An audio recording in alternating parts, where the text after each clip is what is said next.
En tiempos antiguos, en las tierras áridas de Galaad, en la Transjordania, surgió Elías el Tisbita, un hombre cuya fama trascendía los escritos, ya que, aunque no hay crónica exclusivamente suya, su vida resonaba más alto que la de muchos reyes en el siglo I a.C. Elías emergió como un faro de verdad en el reino del norte, sobre las sombras de los reinados de Acab y Arias. Su figura, tan central en las profecías judías, llevaba a muchos a cuestionar la propia identidad de Juan Bautista, preguntándose si él sería el propio Elías reencarnado. La relevancia de Elías en el plan divino era indiscutible, preanunciada en Malaquías 4:5. He aquí, yo os enviaré el profeta Elías antes que venga el día grande y temible de Jehová. Esta profecía resonaba en el corazón de todos, esperando el regreso de este mensajero de Dios. Su legado no se limitó al pasado. Su presencia en el monte de la Transfiguración, junto a Moisés y al Señor Jesús discutiendo el sacrificio redentor, marcaba la eternidad de su misión. La misteriosa origen de Elías solo reforzaba su figura enigmática. Aunque la Biblia afirma que provino de Galaad, poco se sabe sobre su familia o sus raíces, lo que aumentaba la curiosidad sobre este profeta. Elías no era solo un hombre de palabras, su resistencia física era notable.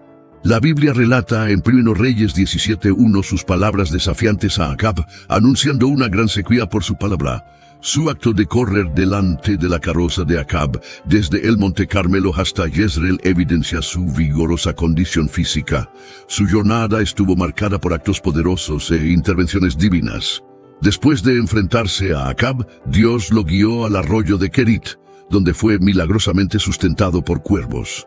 Con el arroyo seco, la orden divina lo llevó a Sarepta en Sidón, donde una viuda lo acogió, según lo profetizado en Lucas 4:26. Allí, Elías demostró el poder de Dios, proporcionando milagrosamente alimento continuo. Lucas 17:8-10. Encontramos una parábola que refleja la humildad y el deber del siervo, resonando la jornada de Elías, quien, a pesar de ser un gran profeta, siempre se mantuvo como un siervo fiel a Dios. La historia de Elías nos lleva por un camino lleno de fe y milagros, desde los valles de Galaad hasta los confines de Samaria y Galilea, trayendo lecciones eternas de obediencia y confianza en el Señor.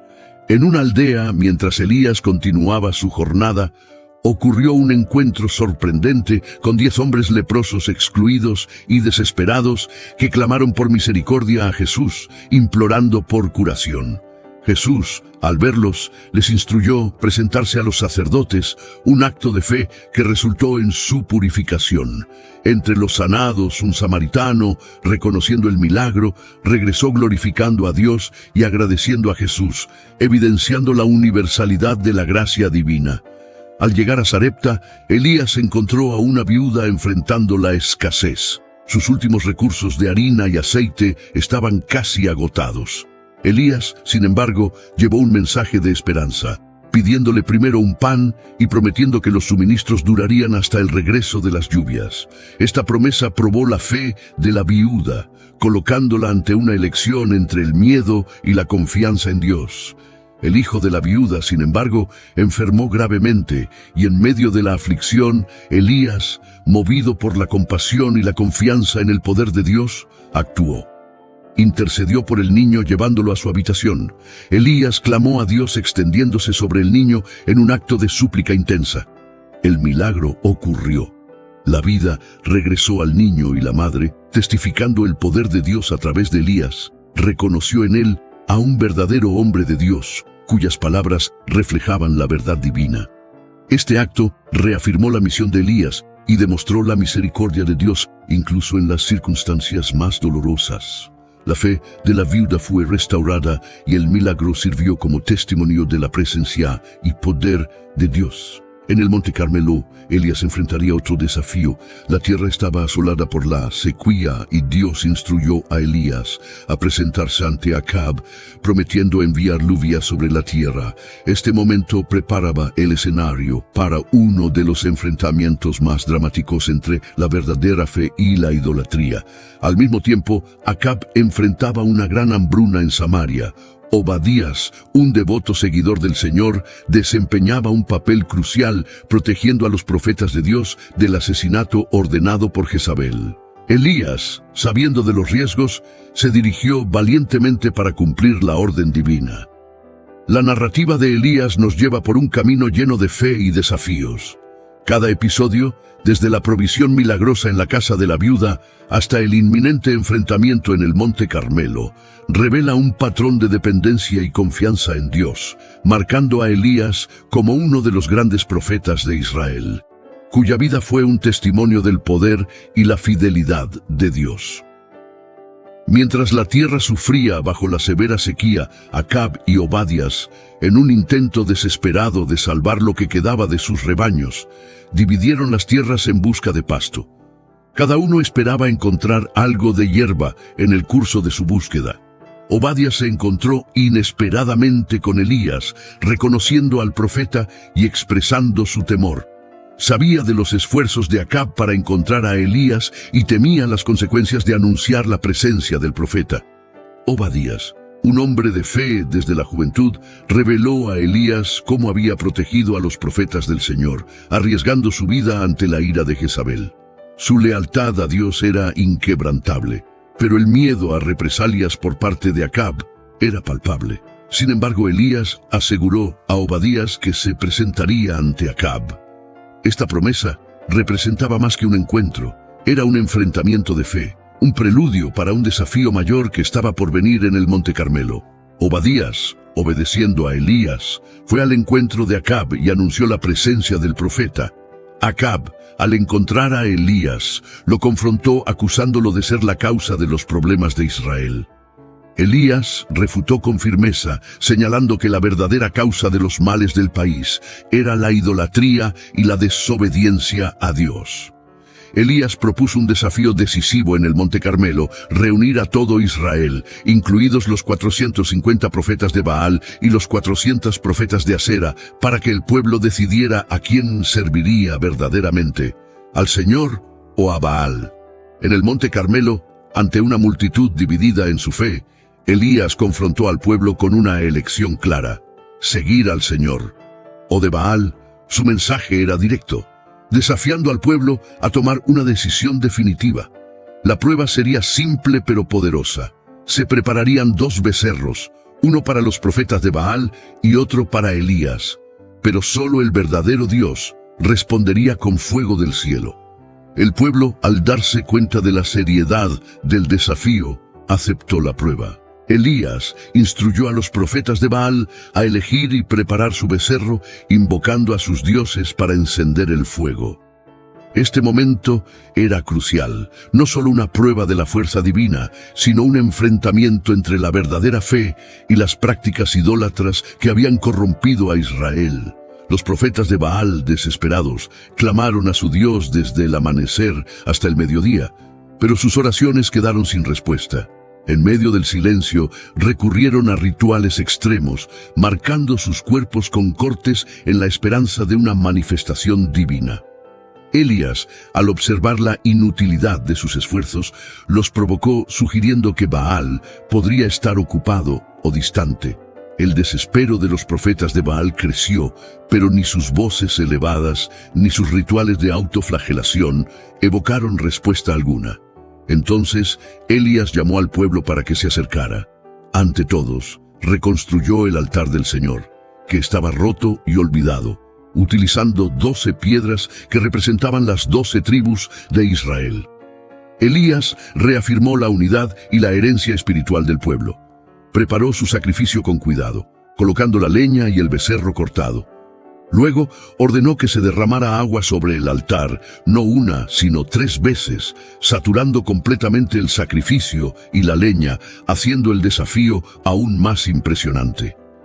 En el momento del sacrificio, Elías oró al Señor. Su oración no era solo por una respuesta sobrenatural, sino también para que los corazones del pueblo se volvieran nuevamente hacia Dios. Entonces, el fuego del Señor descendió, consumiendo el holocausto, la leña, las piedras e incluso el agua en la zanja. Ante este milagro, El pueblo, en reverencia, reconoció la soberanía del Señor, exclamando al unísono: «¡El Señor, Él es Dios!». En un acto de justicia divina, Elías ordenó que los profetas de Baal fueran llevados al arroyo Quizón, donde fueron ejecutados. Este acto simbolizaba la erradicación de la idolatría y la restauración del compromiso de Israel con el Señor. Después del triunfo en el Monte Carmelo, Elías anunció a Acab la llegada de la lluvia. Mientras Acab se retiraba, Elías subió a la cumbre del Carmelo. Humildemente se postró en oración, esperando la señal de la lluvia prometida. Después de 7 intentos de su siervo de avistar alguna señal en el cielo, finalmente apareció una pequeña nube. Este pequeño signo preludiaba el cambio esperado, la lluvia que rompería la larga sequía.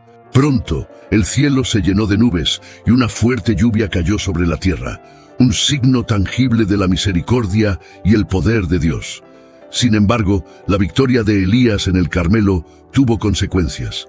Jezabel, furiosa por la derrota de sus profetas, amenazó a Elías, obligándolo a huir para salvar su vida.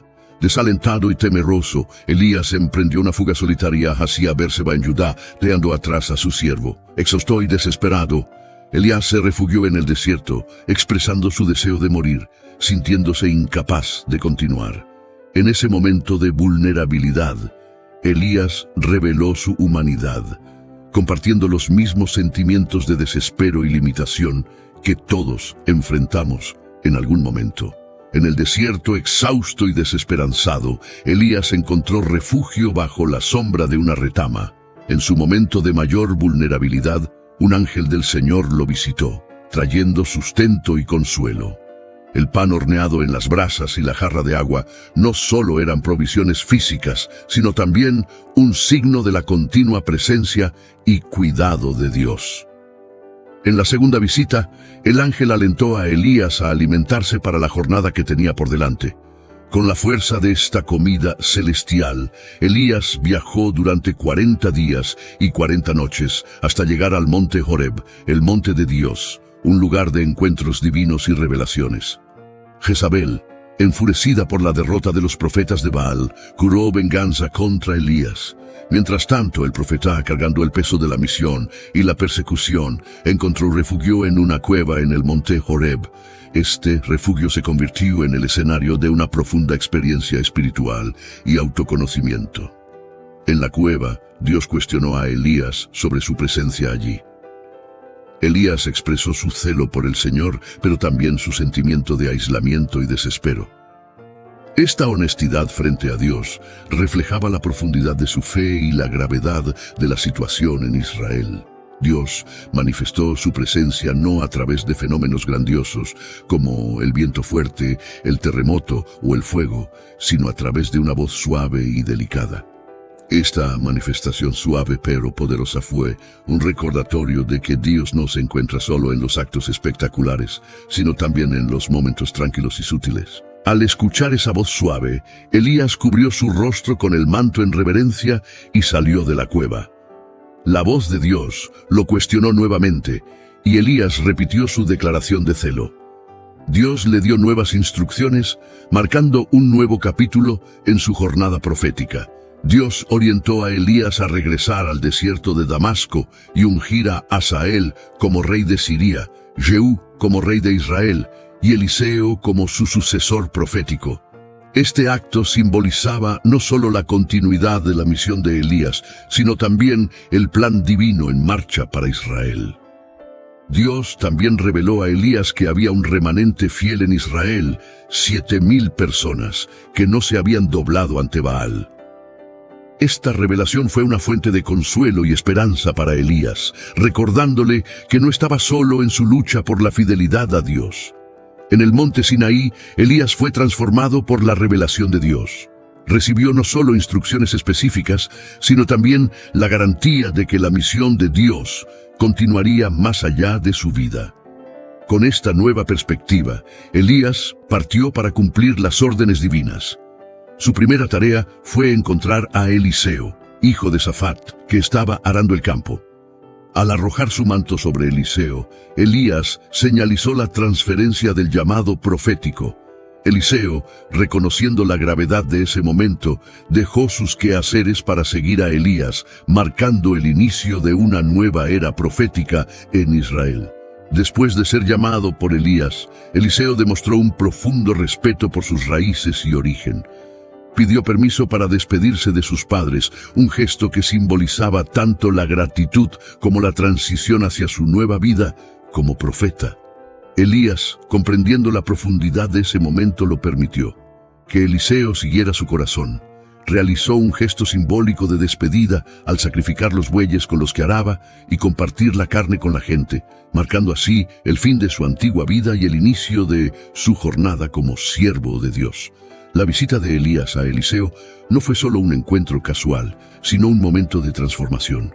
Al aceptar el manto de Elías, Eliseo se comprometió a seguir un camino de dedicación y servicio al Señor, una decisión que daría forma al resto de su vida.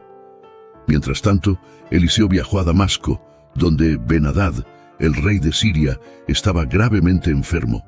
El rey, ansioso por conocer el desenlace de su enfermedad, envió a Hazael con regalos para Eliseo, buscando una palabra del Señor. Este encuentro entre Eliseo y Hazael estaba lleno de significado profundo y consecuencias futuras para Siria e Israel. Al encontrarse con Hazael, Eliseo transmitió un mensaje ambiguo. Ben-Hadad se recuperaría de la enfermedad, pero eventualmente moriría. Este enigma revelaba no solo el futuro del rey, sino también la complejidad de los designios de Dios y el papel que Hazael desempeñaría en ellos. Al ver el futuro a través de Hazael, Eliseo lloró, anticipando el sufrimiento que Hazael infligiría al pueblo de Israel. Esta visión conmovió profundamente a Eliseo. Confundido por la reacción de Eliseo, Hazael no comprendió completamente el impacto de sus futuras acciones. Al escuchar la profecía de Eliseo sobre su ascenso al trono, Hazael cuestionó su capacidad para cometer tales atrocidades. Sin embargo, la respuesta de Eliseo fue clara. Era lo que Dios había revelado. Así, Hazael regresó a Ben-Hadad, cuya muerte pronto se cumplió, confirmando la palabra profética. El relato luego se dirige a la historia de Nabot y su viña. Acab, deseando la viña de Nabot para convertirla en un jardín, le ofreció un intercambio o pago. Fiel a la herencia de sus padres y la ley de Dios, Nabot rechazó la oferta del rey, una decisión que marcaría trágicamente su destino. La reacción frustrada e irritada de Acab ante este rechazo reveló no solo su carácter, sino también la corrupción que impregnaba su reinado. Jezabel, observando la angustia de Acab, decidió intervenir, desencadenando una serie de eventos que llevarían a uno de los episodios más oscuros de la historia de Israel. Al ver a Acab abatido y desanimado por el rechazo de Nabot, Jezabel intervino con determinación. Cuestionó la autoridad de Acab como rey, enseñándole que debía tener el poder para tomar lo que quisiera, con astucia y disposición para el mal. Jezabel ideó una estrategia para obtener la viña sin considerar la justicia ni la moralidad. Actuó de manera siniestra al escribir cartas en nombre de Acab y sellarlas con el sello real. Envió estas cartas a los líderes de la ciudad de Nabot, instruyéndolos a organizar un juicio falso acusando a Nabot de blasfemia, un crimen castigado con la muerte. El plan de Jezabel se ejecutó meticulosamente. Nabot fue honrado y luego humillado públicamente, acusado falsamente de blasfemar contra Dios y el rey. Esta maquinación cruel llevó a su muerte por lapidación. La trama de Jezabel tuvo éxito y Nabot fue condenado e injustamente ejecutado. Su destino fue el resultado de una manipulación corrupta y la codicia desenfrenada del poder real. La muerte de Nabot representó una grave injusticia y un punto bajo en la historia de Israel durante el reinado de Acab. Después de la ejecución, la historia continúa. Jezabel informó rápidamente a Acab que la viña ahora estaba disponible para él con Nabot muerto. Acab no dudó en reclamar la viña, un acto que simbolizaba su total sumisión a la maldad y la influencia corrupta de Jezabel. En el momento en que Acab entró en la viña de Nabote, tomando posesión de ella, la palabra del Señor llegó a Elías. Dios instruyó a Elías a confrontar a Acab, acusándolo de asesinato y usurpación. Este encuentro entre Elías y Acab sería un momento de gran tensión y confrontación espiritual. Elías obedeció la orden de Dios y confrontó a Acab en la viña. Transmitió a Acab el duro mensaje de Dios. Debido a sus acciones, habría consecuencias graves no solo para él, sino para toda su casa. Elías anunció que el mismo destino que encontró Nabote lo encontraría Acab. Al encontrarse con Elías, Acab lo llamó enemigo, pero Elías respondió con la verdad de sus acciones. Profetizó que la casa de Acab enfrentaría una destrucción total y que Jezabel tendría un fin trágico. Estas profecías reflejaban la justicia divina en respuesta a la corrupción y al mal. La historia de Nabote, Acab y Jezabel es un poderoso recordatorio de las consecuencias del pecado, la avaricia y la injusticia. Destaca la importancia de la integridad y la fidelidad a Dios, incluso frente a las mayores provocaciones y desafíos.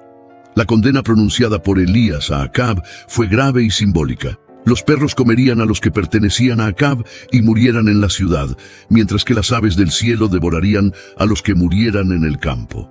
Esta fue una punición divina para Acab, quien, influenciado por Jezabel, se había desviado abominablemente siguiendo ídolos y practicando las iniquidades de los amorreos que Dios había expulsado de Israel. Al escuchar las palabras de Elías, Acab demostró un raro cambio de actitud. Rasgó sus ropas y se vistió de saco, un símbolo de luto y arrepentimiento. Este cambio de comportamiento mostraba que incluso en los momentos más oscuros había espacio para el arrepentimiento. A pesar de esto, Acab persistió y envió otro capitán con 50 hombres para enfrentar el mismo destino. Estos eventos resaltan el poder de Dios y la autoridad de sus profetas, incluso ante la oposición de los reyes. Ante la insistencia del rey Acab, un tercer capitán con 50 hombres fue enviado para arrestar a Elías.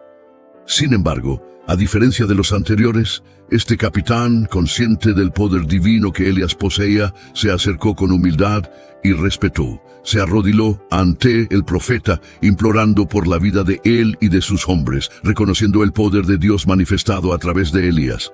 El ángel del Señor, al ver la postura humilde y respetuosa del capitán, instruyó a Elías a bajar con él sin miedo. Este momento demostró que la humildad y el reconocimiento del poder de Dios pueden cambiar el curso de los acontecimientos, incluso en situaciones de confrontación y tensión. La historia de la codicia de Acab por la viña de Nabote y la manipulación de Jezabel para obtenerla retrata un escenario de injusticia y corrupción. El encuentro de Acab con Elías en la viña es un poderoso recordatorio de que la justicia divina prevalece sobre las maquinaciones humanas. La respuesta de Dios al arrepentimiento de Acab fue un aplazamiento del mal que estaba destinado a caer sobre su casa. Esta situación subraya la misericordia de Dios y su disposición a responder al arrepentimiento genuino. Después de la muerte de Acab, su hijo Ocosías se convirtió en rey. Herido, buscó la orientación de Baal-zebub, el dios de Ecrón, ignorando al Dios de Israel. Elías fue instruido por un ángel a confrontar a los mensajeros del rey, cuestionando su decisión de buscar consejo en dioses paganos. Elías transmitió el mensaje de Dios a los mensajeros. Ocosías no se recuperaría de su enfermedad, sino que moriría. Esta predicción fue un juicio directo sobre la falta de fe del rey y su búsqueda de orientación fuera del Señor. Cuando los mensajeros regresaron a Ocosías con el mensaje de Elías, el rey preguntó sobre la identidad del hombre que les había hablado. Al escuchar la descripción, Ocosías reconoció que era Elías el Tisbita. En un intento de confrontar a Elías, Ocosías envió a un capitán con 50 hombres. Pero Elías, firme en su posición como profeta de Dios, pronunció un juicio divino. Si realmente era un hombre de Dios, el fuego descendería del cielo y consumiría al capitán y a sus hombres. Elías acompañó al capitán hasta Ocosías y allí reafirmó el mensaje divino. Ocosías no se recuperaría porque había buscado consejo en dioses paganos, ignorando al Dios de Israel. Ocosías, sin un heredero, murió según la palabra del Señor pronunciada por Elías, y Jeroboam ascendió al trono. El reinado de Ocosías, marcado por la idolatría y la desobediencia a Dios, dejó un legado de advertencia. Sus acciones y el trágico desenlace de su reinado fueron registrados en los anales de la historia de Israel y Judá, sirviendo como un recordatorio sombrío de las consecuencias del alejamiento de Dios. La historia de Ocosías es un ejemplo claro de cómo las elecciones de los líderes pueden impactar no solo sus propias vidas, sino también el destino de todo un pueblo. Su muerte marcó el final de un período turbulento en Israel, abriendo paso a una nueva era bajo el reinado de Jeroboam. La narrativa de Elías y Ocosías nos recuerda una verdad profunda. Un discípulo no es mayor que su maestro, ni un siervo mayor que su señor. Las acciones de Ocosías, al buscar consejo en dioses falsos, reflejan los errores de su padre Acab, demostrando un patrón de desobediencia y rebeldía que se repitió a lo largo de su reinado. El enfrentamiento entre Elías y los mensajeros de Ocosías destaca la autoridad y el poder de los verdaderos profetas de Dios. Elías, enfrentándose a las fuerzas del rey, permaneció firme en su misión de proclamar la palabra del Señor. Su postura ante los desafíos y peligros refleja su total confianza y fe en el Señor. Sus acciones, aunque a veces severas, estaban alineadas con la justicia divina y demostraban la seriedad con la que Dios ve la idolatría y la desobediencia. En el capítulo final de la jornada terrenal de Elías, él y Eliseo viajaron juntos desde Gilgal. Sabiendo que sería llevado al cielo, Elías instruyó a Eliseo a quedarse en Gilgal, pero Eliseo, dedicado y leal, se negó a dejar a su maestro.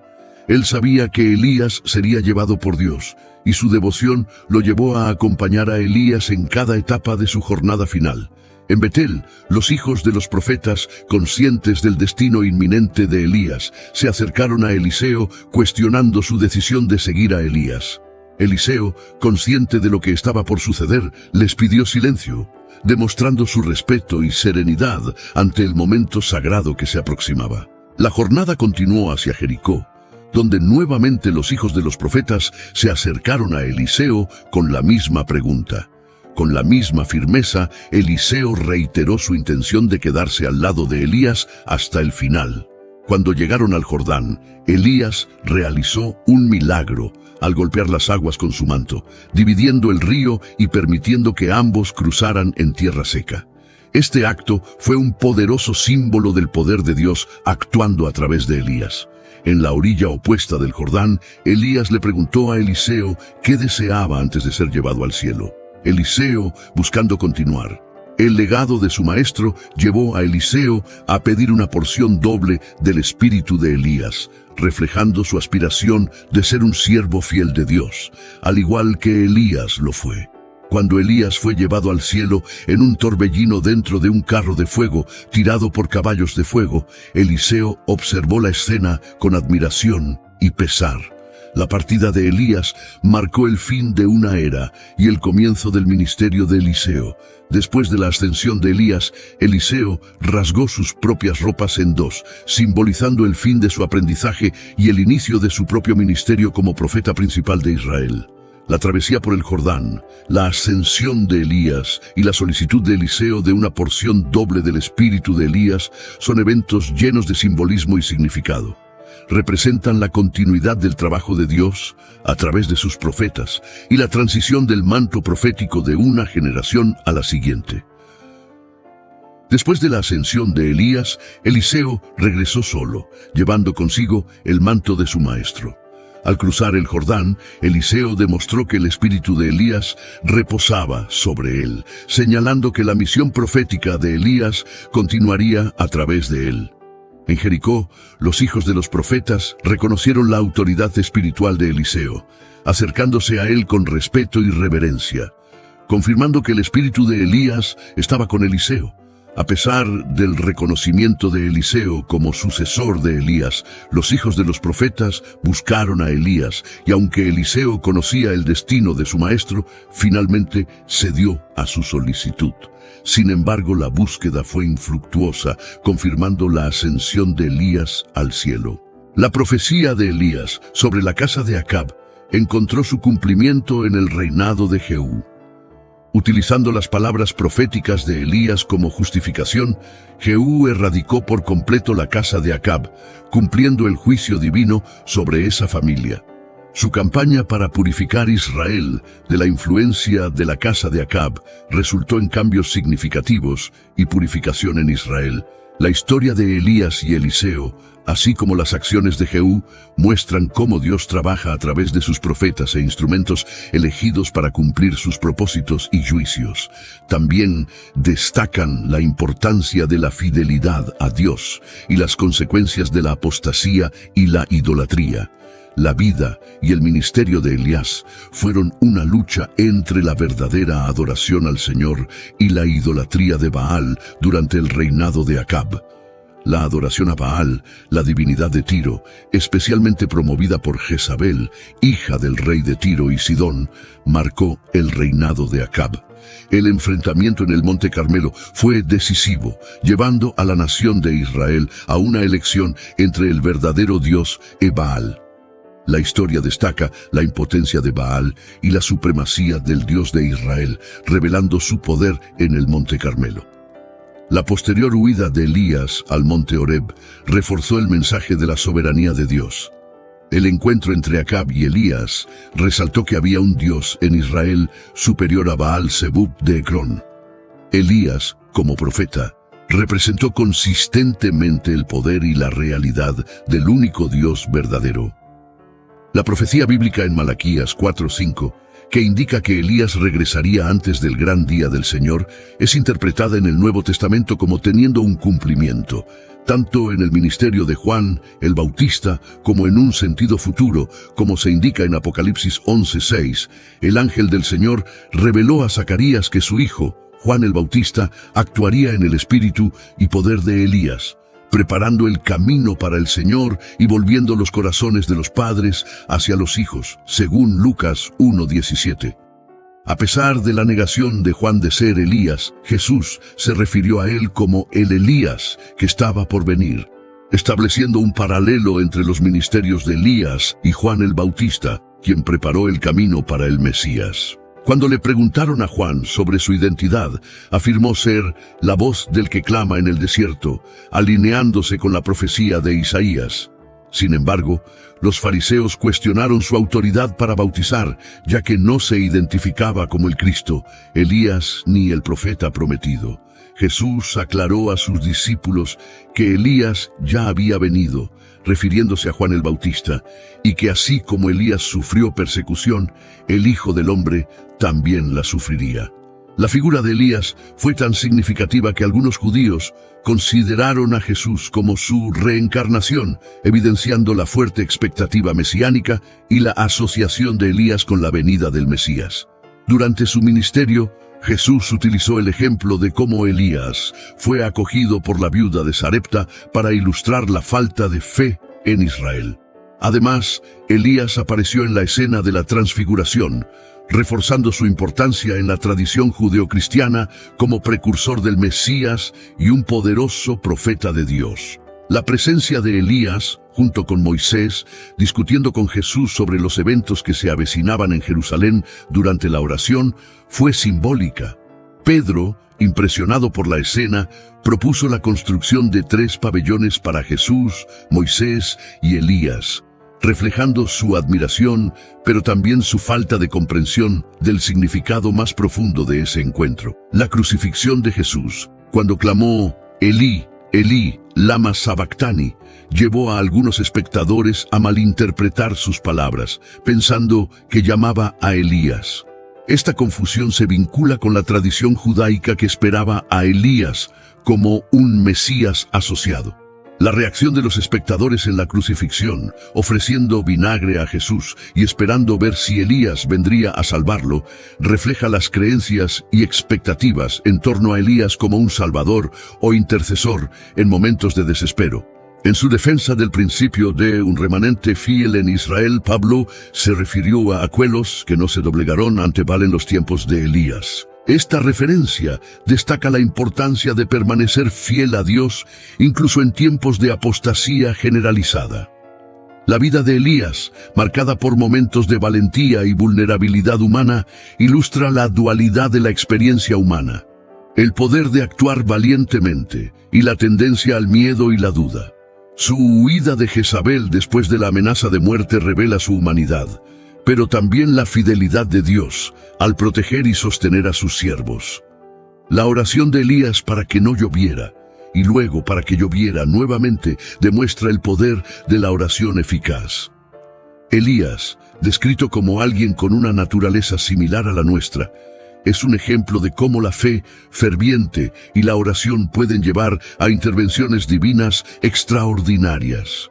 Más que un líder religioso, Elías fue un patriota dedicado a la nación de Israel. Su celo por el servicio a Dios estuvo acompañado de una genuina preocupación por el bienestar y la dirección espiritual de su pueblo. Su legado como profeta va más allá de sus actos milagrosos, extendiéndose a su profundo amor por Israel y su devoción incansable a Dios.